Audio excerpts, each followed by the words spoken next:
अरे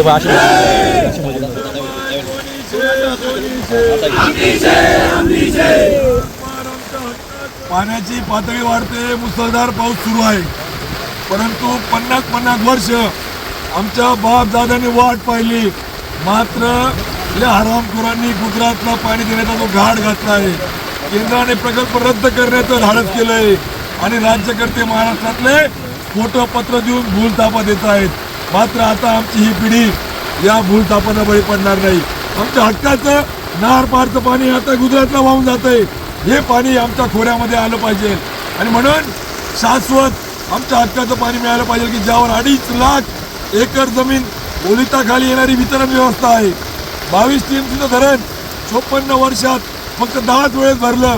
कसं मान्याचं खोरं जिवंत राहील, कसं आमचं पांजण डावा कालवा जिवंत राहील, कसं आमचा दामदा उजवा डावा कालव्याला पाणी येईल, कसं आमच्या पाचोऱ्यापासून पुढच्या कालव्याला पाणी येईल.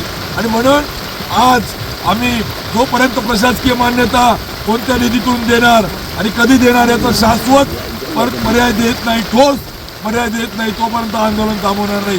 कारण की यापूर्वी आम्ही निदर्शनं केली, आंदोलनं केली, आम्ही त्या ठिकाणी प्रतिकात्मक पुतळे जाळले, ट्रॅक्टर रॅली काढली, आम्ही सरकारला वेळोवेळी इशारा दिला. मात्र गेंड्याच्या कातडीचं गुजरातच्या पोटचं हरामखोरांचं हे सरकार गांभीर्याने घ्यायला तयार नाही. म्हणून हे आंदोलन आम्ही या ठिकाणी चालू ठेवणार जोपर्यंत आम्हाला प्रशासन, मंत्री महोदय, सचिव शाश्वत कोणत्या निधीतून कधी प्रशासकीय मान्यता देणार याचं ठोस उत्तर देत नाही, तोपर्यंत हे आंदोलन थांबणार.